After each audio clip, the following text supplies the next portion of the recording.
नमस्कार साथियों, स्वागत है आप सभी का संस्कृत की इस ऑनलाइन कक्षा में।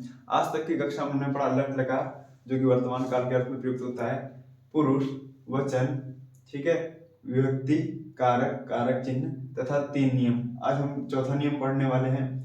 हम इस नियम के माध्यम से पुराने नियमों का भी रिवीजन करते रहेंगे, जिससे कि वो नियम आप अच्छी प्रकार से याद कर लें। और आज एक विशेष अभ्यास है। इस अभ्यास से पता लगेगा, ये तो मैं भी करा रहा हूँ, इसको कराने के बाद एक विशेष अभ्यास है, उससे आपको पता लग जाएगा कि आपने अभी तक संस्कृत में कितना पढ़ा है। और उसमें क्या रहेगा कि मैं अशुद्ध वाक्य लिख दूंगा, पहले उनको हम शुद्ध करेंगे तथा उसके बाद में हम कुछ शब्दार्थ भी देखेंगे। तो आइए शुरू करते हैं।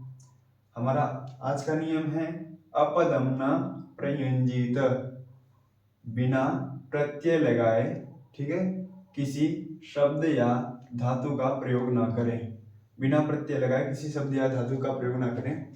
शब्द के अंत में लगने वाले अह, औ, आहा तथा धातु के अंत में लगने वाले जुड़ने वाले अति, अतः, अंति प्रत्यय कहलाते हैं। तो जैसे राम शब्द है, राम शब्द के अंत में अह, औ, आहा, अम, औ, आन, ये सब प्रत्यय कहलाते हैं। और इसी भांति जैसे पठ धातु है, यहाँ पे भी अंत में क्या लग रहा है, अति, अतः, अंति, ठीक है, असि, अथः, अथ, आमि, आवह, आमह, ये प्रत्यय कहलाते हैं। इन प्रत्ययों को बिना लगाए हम केवल पठ धातु का प्रयोग करने चाहें कि ऐसा लिख दें, राम पढ़ता है तो राम पठ, तो हमारा वाक्य अशुद्ध हो जाएगा। इसलिए हम इसमें प्रत्यय लगा के प्रयोग करेंगे।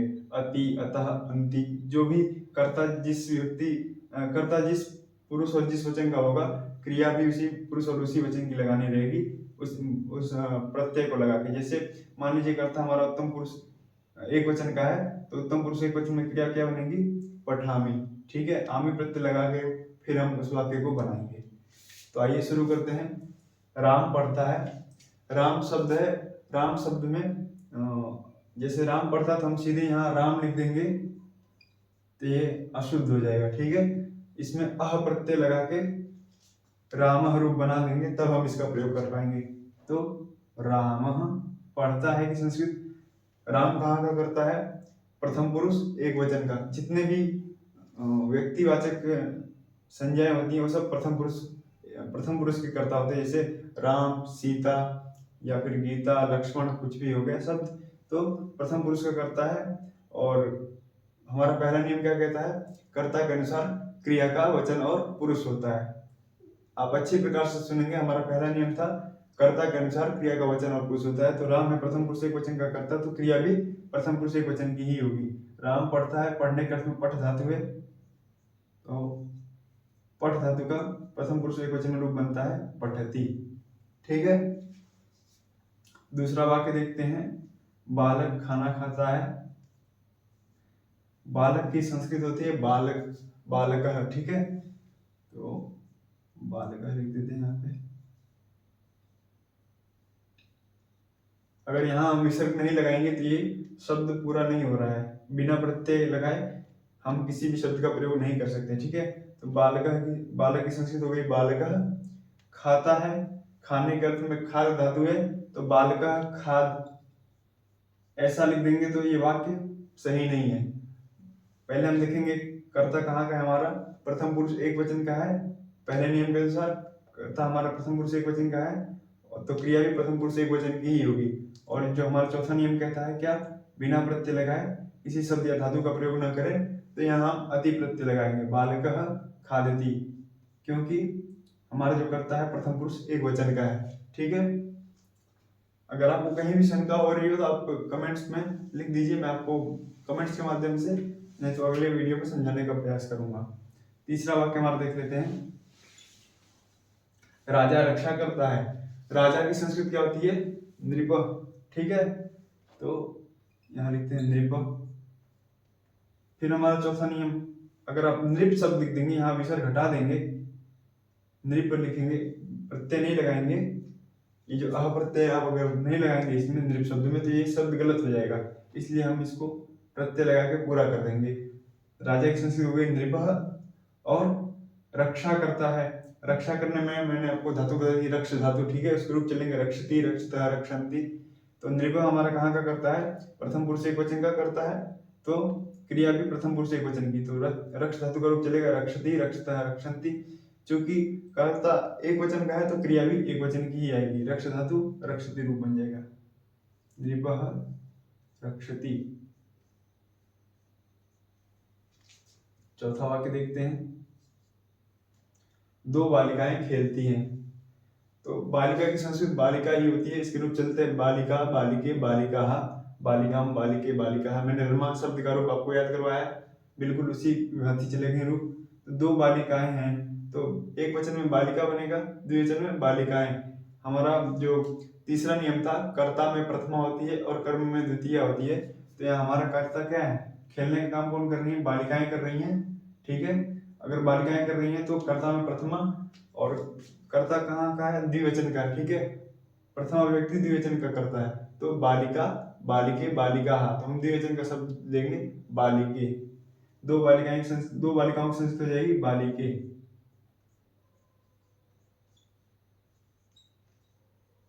ठीक है, खेलती हैं, यहाँ पे भी हमने प्रत्यय लगाया, बालिका केवल छोड़ा नहीं, वहां प्रत्यय आ, ए, आहा, ये तो पुल्लिंग का प्रत्यय हो गया, अह, औ, आहा, और स्त्रीलिंग का प्रत्यय हो जाएगा आ, ए, आहा, ठीक है। तो हमने यहाँ द्विवचन का ए प्रत्यय लगाया है। दो बालिकाएं खेलती हैं, तो ये कर्ता हमारा कहाँ का हो गया, प्रथम पुरुष द्विवचन का कर्ता हो गया, ठीक है, स्त्रीलिंग का। तो क्रिया भी हमारी क्या हो जाएगी, प्रथम पुरुष द्विवचन की। खेलने के अर्थ में क्रीड धातु है और एक और खेल धातु है, तो आपको जो सुविधा अनुसार सही लगे वो आप उसका प्रयोग करिए। मुझे खेल धातु ज्यादा पसंद है तो मैं खेल धातु का प्रयोग करता हूँ, सरल भी है, आप सभी को याद करने में सरलता रहेगी। उसके रूप चलेंगे खेलती, खेलता, खेलंती, खेलसी, खेलता, खेलथा, खेलामी, खेलावा, खेलामा।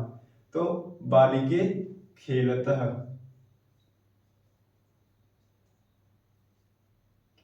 अब यहीं पे हमारा जो दूसरा नियम था, तीनों लिंगों में धातु का रूप समान रहता है, वो भी आ जाएगा। अगर यहाँ दो बालक खेल रहे होते तो भी हम लोग खेलता ही प्रयोग करते हैं। हिंदी में तो हम लोग क्रिया का जो रूप होता है उसको परिवर्तन कर देते हैं लिंग भेद होने से, लेकिन संस्कृत में हम ऐसा नहीं करते हैं। जैसे दो बालक खेलते हैं और दो बालिकाएं खेलती हैं, ऐसा वाक्य प्रयोग हम करेंगे हिंदी में, तो यहाँ पे जो क्रिया रूप है उसमें परिवर्तन आ जाता है, खेलते हैं, खेलती हैं। लेकिन संस्कृत में हम लोग अगर दो बालक खेल रहे हैं तो भी खेलतः का प्रयोग करेंगे, और दो बालिकाएं खेल रही हैं तो भी खेलतः का ही प्रयोग करेंगे। पांचवा वाक्य बनाते हैं, मैं वाक्य बोलता हूं। मैं की संस्कृत सभी को पता ही होगी, अहम। अहम ये मूल शब्द नहीं, ये मूल शब्द है अस्मद। अस्मद में प्रत्यय आदि लग के अहम शब्द बनता है। तो जैसा कि हमारा चौथा नियम है, बिना प्रत्यय लगाए हम लोग प्रयोग नहीं कर रहे हैं, इससे हमारा शब्द सही है अहम, ठीक है। अस्मद शब्द का रूप बनता है अहम, प्रथमा व्यक्ति एक वचन में बनता है, और यहाँ पे उत्तम पुरुष में उसका स्थान है, उत्तम पुरुष एक वचन में, ठीक है। अहम वाक्य बोलता हूँ, वाक्य बोलता हूँ वाक्य को बोलता हूँ, ठीक है। तो वाक्य को बोलता हूँ, तो को से क्या, को चिन्ह से क्या पकड़ में आ रहा है, कर्म कारक, कर्म कारक पकड़ में आ रहा है। और हमारा जो तीसरा नियम था, क्या, कर्ता में प्रथमा और कर्म में द्वितीया होती है, तो कर्म में द्वितीया होती है, तो वाक्य शब्द क्या है, अकारांत नपुंसकलिंग शब्द है। इसके जल के समान रूप चलेंगे, फल के समान भी रूप चलेंगे। तो मैंने आपको फल का रूप याद कराया, फलम फले फलानी, फलम फले फलानी, द्वितीय व्यक्ति में भी फलम फले फलानी ही रूप है। तो इसी प्रकार से वाक्य का भी रूप चलेगा, वाक्यम वाक्य वाक्यानि, द्वितीय व्यक्ति में वाक्यम वाक्य वाक्यानि। तो मैं वाक्य बोलता हूँ अहम वाक्यम, वाक्य को बोलता हूँ, द्वितीय व्यक्ति एक वचन का रूप ले लेंगे अहम वाक्यम। बोलने के अर्थ में मैंने धातु बताई थी, वद धातु है, वद धातु के रूप चलते हैं वदति, वदतः, वदंती, वदसि, वदथ, वदथ, वदामि, वदावह, वदामः। चूंकि हमारा कर्ता उत्तम पुरुष एक वचन का है, ठीक है, तो क्रिया भी उत्तम पुरुष एक वचन की ही आएगी। यहाँ पठ धातु पठामी रूप बन रहा है, तो वद धातु से रूप बन जाएगा वदामि।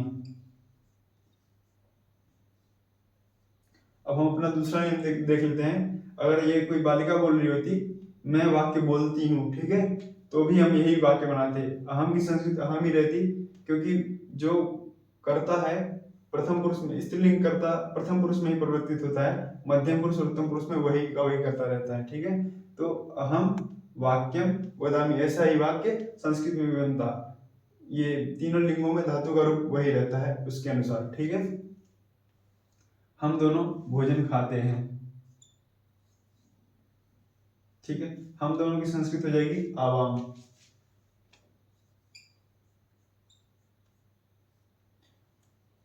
अब ये भी शब्द अस्मत् शब्द से ही बनता है। अस्मत् शब्द का रूप है प्रथमा व्यक्ति द्विवचन में आवाम, ये दोनों कर्ता है। ठीक है, कर्ता में प्रथमा व्यक्ति होती है। अस्मत् शब्द के रूप चलते हैं, इसको मैं याद करवा दूंगा आपको।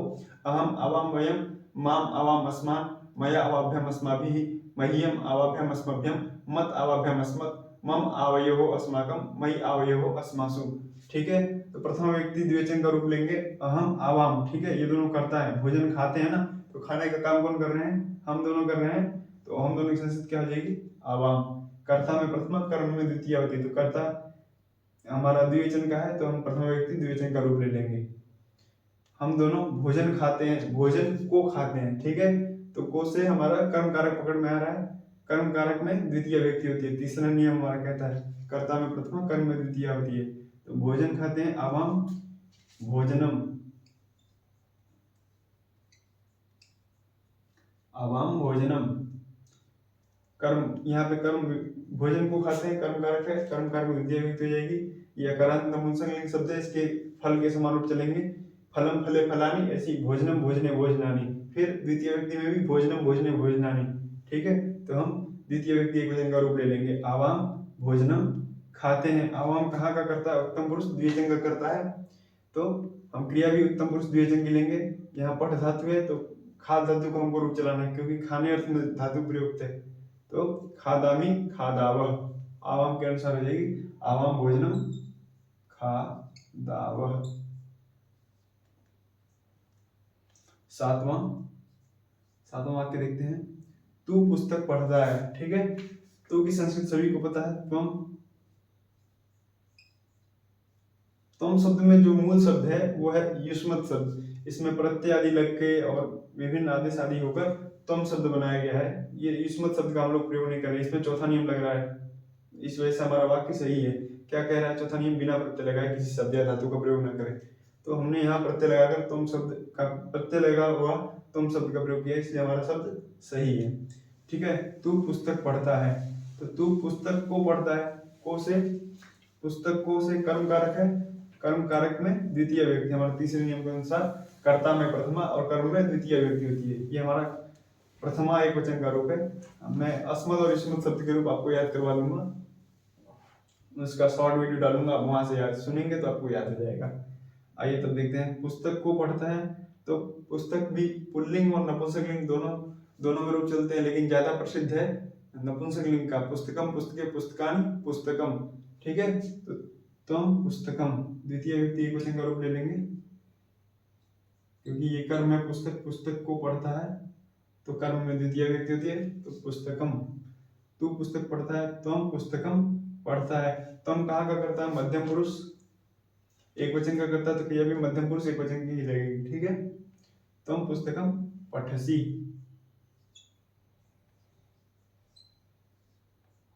इससे अगला वाक्य देखते हैं। तुम दोनों पाठ पढ़ते हो, तो तुम दोनों की संस्कृत क्या हो गई? युवाम। युवाम में भी युष्मत शब्द, युवाम भी युष्मत शब्द का ही रूप है। ठीक है, युष्मत शब्द का प्रथमा व्यक्ति द्विवचन का रूप है, तो युवाम। कर्ता में प्रथमा होती है, कर्म में द्वितीय, तो युवाम हम लोग कहाँ का रूप ले रहे हैं? प्रथमा व्यक्ति द्विवचन का रूप ले रहे हैं, युष्मत शब्द के प्रथमा व्यक्ति द्विवचन का। तुम युवाम, क्योंकि युवाम यहाँ पे क्या है? पढ़ते हो। पढ़ते हो, तो पढ़ने का काम कौन कर रहा है? तुम दोनों कर रहा है, तुम दोनों, ये कर्ता कर रहा है। ठीक है, तो कर्ता में प्रथमा होती है, तो हम लोग प्रथमा व्यक्ति द्विवचन का रूप लेंगे, क्योंकि यहाँ हमारा कर्ता द्विवचन का है। तुम दोनों पाठ पढ़ते हो, पाठ को पढ़ते हो, तो को से हमारा कर्म कारक समझ में आ रहा है। ठीक है, कर्म कारक आ रहा है समझ में, तो पाठ, पाठो, पाठः, पाठम अकारांत पुल्लिंग शब्द है, तो द्वितीय व्यक्ति एक वचन में राम के समान रूप चलेंगे। रामः रामौ रामः, रामम रामौ रामन्, तो पाठः पाठो पाठः पाठम कर्म कारक द्वितीय व्यक्ति में पाठम रूप बनेगा। युवाम पाठम। पढ़ते हो, पढ़ते हो, तो हमारा कर्ता कहाँ का है? पढ़ने के अर्थ में पठ धातु है। हमारा कर्ता कहाँ का है? तुम दोनों मध्यम पुरुष द्विवचन का करता है, तो क्रिया भी मध्यम पुरुष द्विवचन की ही होगी। ठीक है, युवाम पाठम पठथः।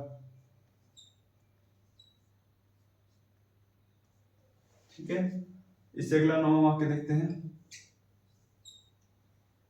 छात्र खेलते हैं। छात्र की संस्कृत क्या होती है? छात्र। ठीक है, छात्र बहुवचन का वाक्य है। छात्र खेलते हैं, छात्राः खेलन्ति। तो कर्ता में प्रथमा होती है, उसके अनुसार हम प्रथम पुरुष का प्रथम व्यक्ति का लेंगे। बहुत सारे छात्र हैं तो प्रथम व्यक्ति बहुवचन का रूप लेंगे। छात्रः छात्रौ छात्राः। बहुत सारे राम होंगे तो रामः रामौ रामः। उसी भांति बहुत सारे छात्र हैं तो छात्रः छात्रौ छात्राः। ठीक है, बहुवचन का रूप लेंगे छात्राः। खेलते हैं तो क्रीडन्ति या खेलन्ति कर लीजिए, या फिर एक जगह तो खेल धातु को मैंने प्रयोग कर ही दिया है तो क्रीडन्ति का ही कर लेते हैं प्रयोग।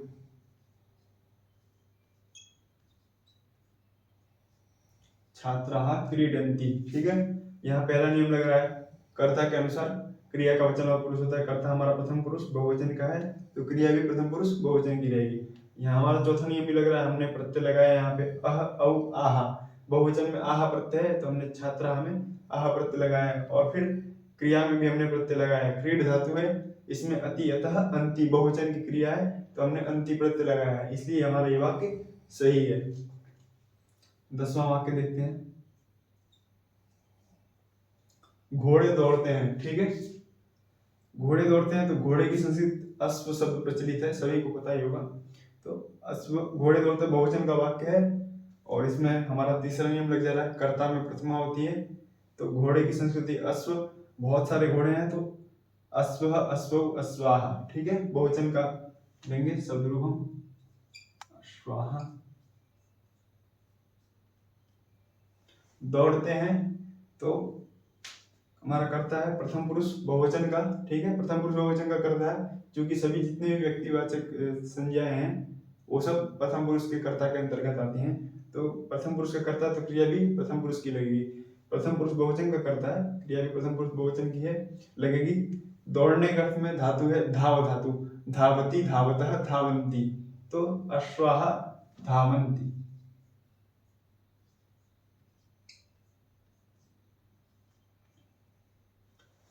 आप इन वाक्यों को उतार लीजिए, स्क्रीनशॉट ले लीजिए।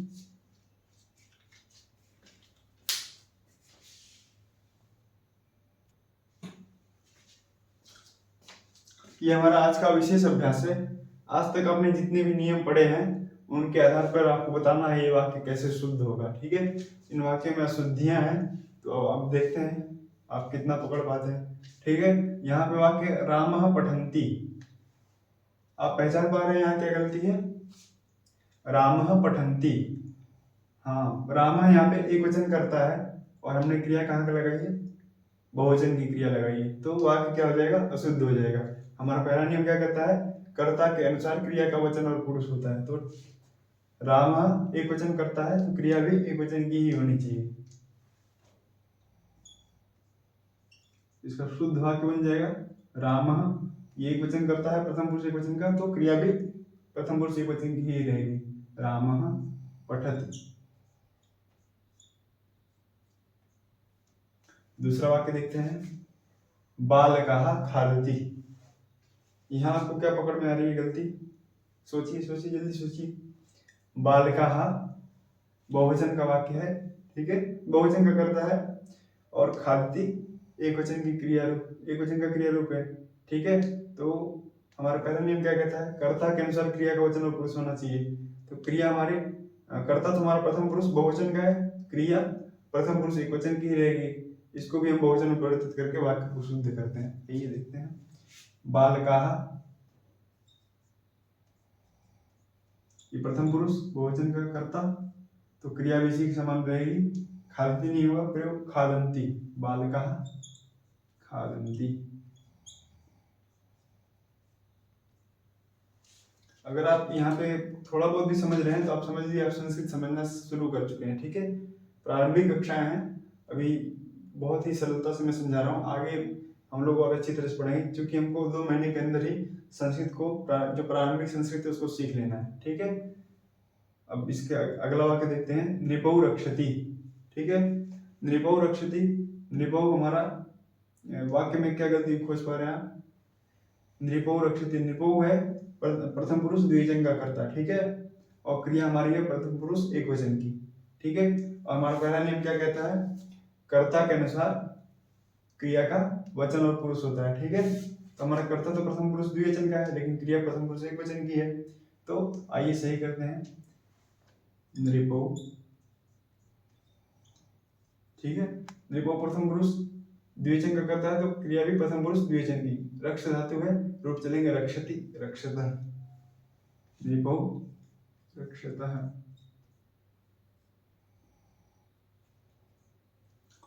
अब देखते हैं चौथा वाक्य, बालिके खेल।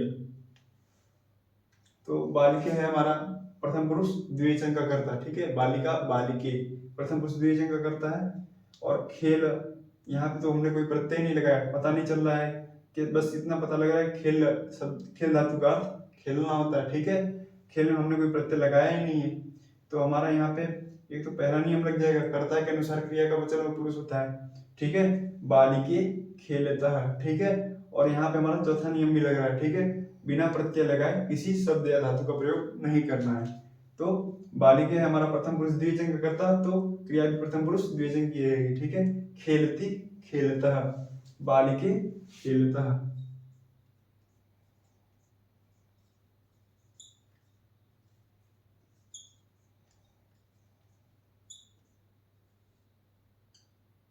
और इसमें हमारा जो दूसरा नियम है वो भी लग जा रहा है कि लिंग कोई भी हो, तीनों लिंगों का धातु का रूप समान रहता है, ठीक है। अगर यहाँ दो बालक खेलते हैं तो भी हम लोग बालकौ खेलता, क्रिया रूप में कोई परिवर्तन नहीं करते, ऐसा ही रहता, बालकौ खेलता है।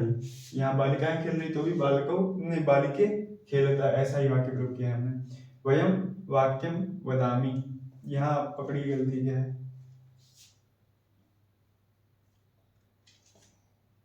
यहाँ पे वयम जो करता है ये उत्तम पुरुष बहुवचन का, ठीक है, और जो क्रिया है ये उत्तम पुरुष एक वचन की क्रिया दे रखी है। तो हमारा पहला नियम कहता है कर्ता के अनुसार क्रिया का वचन और पुरुष होता है, तो कर्ता यदि बहुवचन का तो क्रिया भी हम बहुवचन की ही लगाएंगे।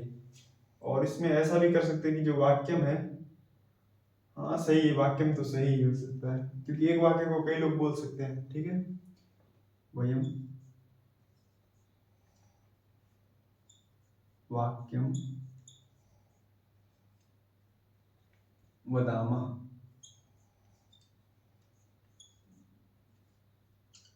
ठीक है। अब छठा वाक्य देखते हैं, आवाम भोजनम खादामः, ठीक है। तो आवाम, इसमें इस वाक्य में क्या गलती आप देख पा रहे हैं, आवाम कर्ता कहाँ का है, उत्तम पुरुष द्विवचन का कर्ता है, और हमने क्रिया कहाँ की लगा दी है, उत्तम पुरुष बहुवचन की, ठीक है। हमारा पहला नियम क्या कहता है, कर्ता के अनुसार क्रिया का वचन और पुरुष होता है, तो कर्ता यदि हमारा उत्तम पुरुष द्विवचन का है तो क्रिया भी उत्तम पुरुष द्विवचन की ही होनी चाहिए। ये बहुत ही मूल नियम है, पहले की जो 3-4 नियम या 5 नियम है इनको आपको बिल्कुल एकदम कंठस्थ करना ही पड़ेगा, और इसमें कोई कठिनाई भी नहीं है, बहुत सामान्य सामान्य सी चीजें हैं। तो उसको आप वाक्य को प्रयोग करते करते रहेंगे और अधिक प्रयोग करेंगे, जितना अधिक प्रयोग करेंगे तो ये सब नियम स्वतः ही आपको याद हो जाएंगे। तो आइए वाक्य देख लेते हैं, आवाम करता है हमारा, आवाम भोजनम, ठीक है, आवाम भोजनम कर्ता उत्तम पुरुष द्विवचन का, तो क्रिया भी उत्तम पुरुष द्विवचन की, खाने के अर्थ में खाद धातु है, तो खादामी खादावह, ठीक है। इससे अगला वाक्य देखते हैं, त्वम पुस्तकम पठ, ठीक है। अब इसमें गलती देखते हैं क्या है, तुम की संस्कृति तू, ठीक है, और कर्ता में प्रथमा होती है तो हमने प्रथमा व्यक्ति का ही प्रयोग किया है, युष्म शब्द का प्रथमा व्यक्ति में चलेगा, तुम युवम युयम, तो हमारा जो कर्ता है वो तो प्रथम पुरुष एक वचन का ही है, प्रथमा व्यक्ति एक वचन का ही है, और मध्यम पुरुष एक वचन का है, ठीक है। तो कर्ता में हमने प्रथम व्यक्ति का प्रयोग किया है, ठीक है, तुम पुस्तकम, ठीक है, पुस्तकम, पुस्तकम भी सही है, पुस्तक को पढ़ता है, तू पुस्तक को पढ़ता है, तो पुस्तकम भी हमारा सही है, क्योंकि कर्म में द्वितीय व्यक्ति होती है, तो पुस्तकम पुस्तके पुस्तकानि पुस्तकम, ठीक है, तुम पुस्तकम। लेकिन यहाँ जो पठ प्रयोग कर दिया है इसमें लग जाएगा पहला नियम और चौथा नियम, ठीक है, कर्ता के अनुसार क्रिया का वचन और पुरुष होना चाहिए, ये तो हमारा पहला नियम है। तो हमारा कर्ता मध्यम पुरुष एक वचन का है, लेकिन क्रिया हमारे मध्यम पुरुष एक वचन की नहीं है, जो कि रूप बनेगा पठसी। ठीक है। और यहाँ पे चौथा नियम भी नहीं लग पा रहा है सही से, क्योंकि बिना प्रत्यय लगाए किसी शब्द या धातु का प्रयोग नहीं करना था। यहाँ हमने बिना प्रत्यय लगाए धातु का प्रयोग कर दिया है, तो भी वाक्य गलत है। तो आइए इसको सही करते हैं। तुम की संस्कृत तुम ही रहेगी। ठीक है, तुम हो गए। पुस्तकम तो सही है, यहाँ कोई त्रुटि नहीं है। ठीक है। पठ में हम लोग असी प्रत्यय लगा देंगे, अति अतः अंति असी, क्योंकि तुम हमारा मध्यम पुरुष एक वचन का करता है, तो क्रिया भी मध्यम पुरुष एक वचन की है। ठीक है। तुम पुस्तकम पठसी।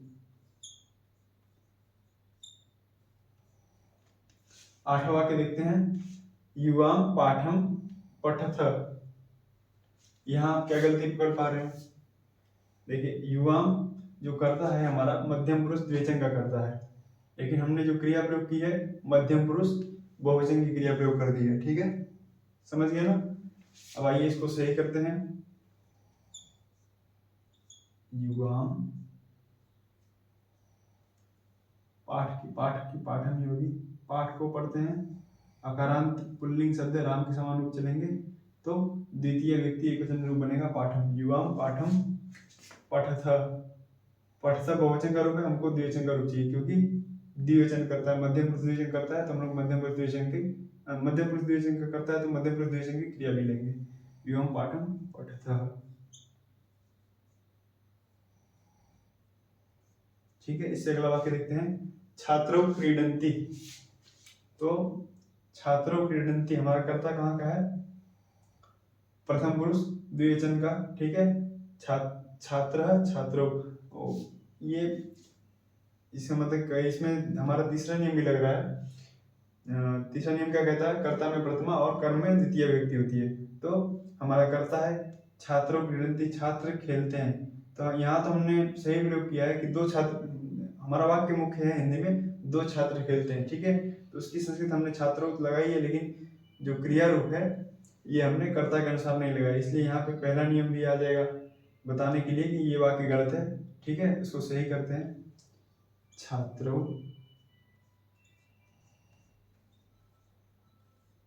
छात्रों, ये छात्रों कहाँ का करता है? प्रथम पुरुष द्विवचन करता है, तो क्रिया भी प्रथम पुरुष द्विवचन की होगी।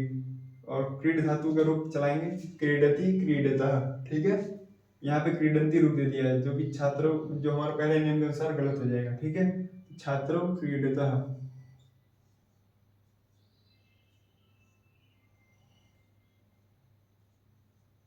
समझिए, अगला वाक्य देखते हैं, अश्वाह धावन्ति। अब इस वाक्य में आप गलती पकड़िए, क्या त्रुटि है यहाँ पर?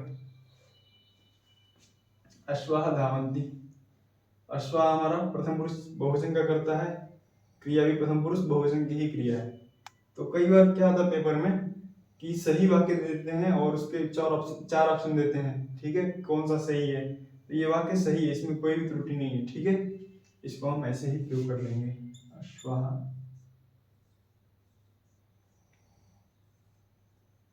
धावन्ति, घोड़े दौड़ते हैं।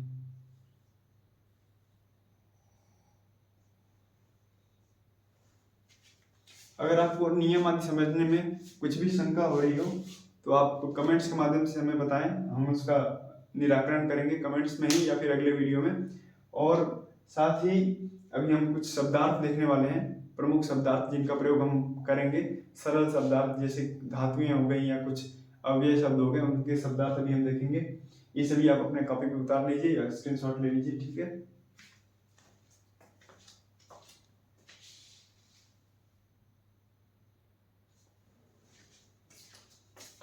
आइए अब इन शब्दार्थों को देख लेते हैं। ये शब्दार्थ हैं जैसे ऐसे शब्दार्थ हैं जैसे कि जिनको हम हिंदी में प्रयोग करते हैं उसी रूप में हम संस्कृत से जो तत्सम रूप में लिए गए हिंदी में, ऐसे शब्दार्थ हैं यहाँ तक। ठीक है, विद्या तक। ठीक है, आइए देखते हैं। ग्राम की संस्कृत होती है ग्रामः। अगर आपने राम शब्द का रूप याद किया होगा तो आप इसके भी रूप चला सकते हैं, रामः रामो रामः रामम रामो रामः। तो ग्रामः ग्रामो ग्रामः ग्रामम ग्रामो ग्रामान। विद्यालय, विद्यालय की संस्कृत विद्यालयः ही होती है। विद्यालयः, विद्यालयो, विद्यालयाः, विद्यालयं, विद्यालयो, विद्यालयं। रामवत रूप चलेंगे। मनुष्य की मनुष्यः, रामः, रामो, रामः, मनुष्यः, मनुष्यो, मनुष्याः। ठीक है, बहुत ही सरल है। इसमें स्मरण करने की भी कोई बात नहीं है, आपको सामान्यतः ही स्मरण हो जाएगा। ठीक है। गृह, घर की संस्कृत गृहम होती है। ये यहाँ तक पुल्लिंग शब्द थे, अब यहाँ से नपुंसकलिंग के शब्द शुरू हो रहे हैं। गृहम, घर की संस्कृत गृहम। आपने फल शब्द के रूप, मैंने फल शब्द के रूप आपको याद कराए थे, आपको फल शब्द का रूप याद होगा तो आप गृहम शब्द का भी रूप चला सकते हैं आसानी से। फलम फले फलानी, गृहम गृह गृहाणी। एक बार मैं रूप बोल देता हूँ फल शब्द का। फलम फले फलानी, फलम फले फलानी, फलेन फलाभ्याम फलैः, फलाय फलाभ्याम फलेभ्यः, फलात् फलाभ्याम फलेभ्यः, फलस्य फलयोः फलानां, फले फलयोः फलेषु। हे फल, हे फले, हे फलानी। अब यहाँ पे किसी भी शब्द का रूप चला सकता हूँ। देखिए, जैसे गृह शब्द है, ज्ञान है, सत्यम है, भोजनम है, पुस्तकम है, तो पुस्तकम का रूप चला देते। पुस्तकम पुस्तके पुस्तकानि, पुस्तकम पुस्तके पुस्तकानि, पुस्तकेन पुस्तकाभ्याम, पुस्तकैः पुस्तकाय, पुस्तकाभ्याम पुस्तकेभ्यः, पुस्तकात् पुस्तकाभ्याम पुस्तकेभ्यः, पुस्तकस्य पुस्तकयोः, पुस्तकानां, पुस्तके पुस्तकयोः, पुस्तकेषु। हे पुस्तक, हे पुस्तके, हे पुस्तकानि। आइए शब्दार्थ देख लेते हैं। ठीक है, ज्ञान की संस्कृत होती है ज्ञानम। ठीक है, यहाँ पे आप लोग ज्ञानम उच्चारण करते हैं, वो त्रुटि वश हो गया, क्षेत्रीय त्रुटि वश। इसको मैं वर्णोच्चारण शिक्षा जब पढ़ाऊंगा तब उसमें आपको शुद्ध करा दूंगा, क्यों इसको ज्ञानम क्यों उच्चारण करते हैं, ज्ञानम क्यों नहीं कहते हैं। सत्य की संस्कृत होती है सत्यम। ठीक है, भोजन की संस्कृत होती है भोजनम, पुस्तक की संस्कृत होती है पुस्तकम। ठीक है, पुष्प की संस्कृत होती है पुष्पम, फूल। ठीक है, जल की संस्कृत होती है जलम या पानीयम। ठीक है, आपको जो उचित लगे आप उसका प्रयोग करिए। जल आसान लगे तो जल का प्रयोग करिए, पानीयम आसान लगे तो पानीयम का। राज्य की संस्कृत होती है राज्यम। इन सभी के रूप गृह शब्द से लेकर राज्यम शब्द तक के रूप फलवती चलेंगे, फलम फले फलानी, ऐसे ही रूप चलेंगे। ठीक है, गृहम गृह गृहाणी, राज्यम राज्य राज्यानी। अब यहाँ पे स्त्रीलिंग के शब्द आ गए हैं। ठीक है, लड़की, लड़की की संस्कृत होती है बालिका। मैंने आपको रमा शब्द के रूप याद कराया है, रमा रमे रमहा, रमाम रमे रमहा। तो अगर आपको रमा शब्द के रूप याद है तो आप बालिका, लता, कथा, पाठशाला, विद्या, जितने भी अकारांत शब्द हैं, ठीक है, अकारांत स्त्रीलिंग शब्द, उन सभी के रूप आप चला सकते हैं। बालिका, बालिके, बालिकाहा, लता, लते, लताहा, कथा, कथे, कथाहा। ठीक है, आइए शब्दार्थ देख लेते हैं। लड़की की संस्कृत होगी बालिका। लता, बेल जिसको कहते हैं, उसकी संस्कृत होती है लता। ठीक है, कहानी, कहानी, कथा की संस्कृत होती है कथा, कथा, कथे, कथा। पाठशाला, ठीक है, इसकी संस्कृत पाठशाला ही होती है। विद्या की संस्कृत विद्या ही होती है। ठीक है, दृश्य, यहाँ से अब धातुएं शुरू हो रही हैं। मैंने आपको पठ धातु का रूप याद करवाया था लट लकार में। अगर आपको लट लकार में पठ धातु का रूप याद हो गया तो आप इन सभी धातु का रूप चला सकते हैं। दृश्य, स्था, पा, घ्रा, सद। ठीक है, जैसे दृश्य धातु है, इसको पश आदेश हो जाता है लट लकार में। रूप चलेंगे इसके, पश्यति, पश्यतः, पश्यन्ति।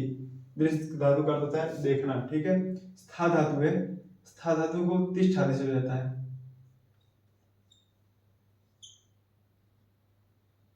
ठीक है, तिष्ठ आदेश हो जाएगा। इसके रूप चलेंगे तिष्ठति, तिष्ठतः, तिष्ठन्ति। इसका अर्थ होता है ठहरना या रुकना। ठीक है, पा, पा धातु है, पीने के अर्थ में।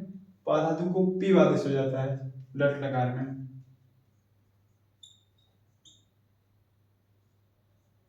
एक सूत्र है पाघ्रादमा स्थामना दान दृश्यति सर्ति सदसदाम।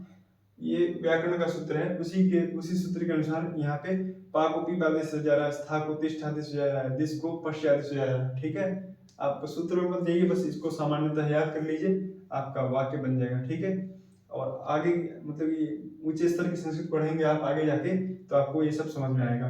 घ्रा को जिघ्र आदेश हो जाता है। इसके रूप चलेंगे जिघ्रति, जिघ्रतः, जिघ्रन्ति। घ्रा का अर्थ होता है सूंघना। ठीक है, सद धातु है, इसको आदेश हो जाता है सीद। ठीक है, सीद आदेश हो जाता है। इसके रूप चलते हैं सीदति, सीदतः, सीदंती। इसका अर्थ होता है बैठना। ठीक है साथियों, अगर आपको पूरे वीडियो में कहीं भी शंका हो तो आप कमेंट्स के माध्यम से मुझ तक पहुंचाइए। मैं उसको कमेंट्स में ही अथवा अगले वीडियो में उसका समाधान कर दूंगा। और जो भी साथी हैं आपके जो छठी से लेके या फिर प्रथम कक्षा से लेके संस्कृत पढ़ना चाहते हैं 10वीं कक्षा तक, प्रथम कक्षा से 10वीं कक्षा के जितने भी छात्र हों या बच्चे हों, उन तक ये वीडियो फॉरवर्ड करिए, शेयर करिए, ताकि वो लोग भी संस्कृत आसानी से पढ़ सकें। इस संस्कृत को पढ़ने के बाद आप सामान्य जो पाठ होते हैं हमारे संस्कृत कक्षाओं में लगते हैं 1 से लेकर 10 तक, आप उनकी हिंदी आप बना सकते हैं। ठीक है, अभी कल से मैं क्या करूँगा, प्रति वीडियो में एक एक श्लोक रखूँगा और उसकी हिंदी उसकी व्याख्या करूँगा, तो उससे आप समझ पाएंगे कि कैसे संस्कृत पढ़ के और उसके श्लोकों की व्याख्या की जा सकती है। या फिर कोई गद्य ले सकते हैं, कोई गद्य मतलब कि कोई कथा का कोई अंश, ठीक है, एक पैराग्राफ, उसको लेकर उसकी हिंदी की जाएगी। ठीक है, तो उससे पता लगेगा कि हम लोग संस्कृत पढ़ रहे हैं, उसका प्रयोग कैसे कर सकते हैं। तथा ये परीक्षा उपयोगी भी है, तथा आप ये संस्कृत पढ़ने के बाद अपने वेद आदि शास्त्रों को या फिर कोई गीता, महाभारत, रामायण आदि को भी पढ़ सकते हैं। ठीक है, धन्यवाद।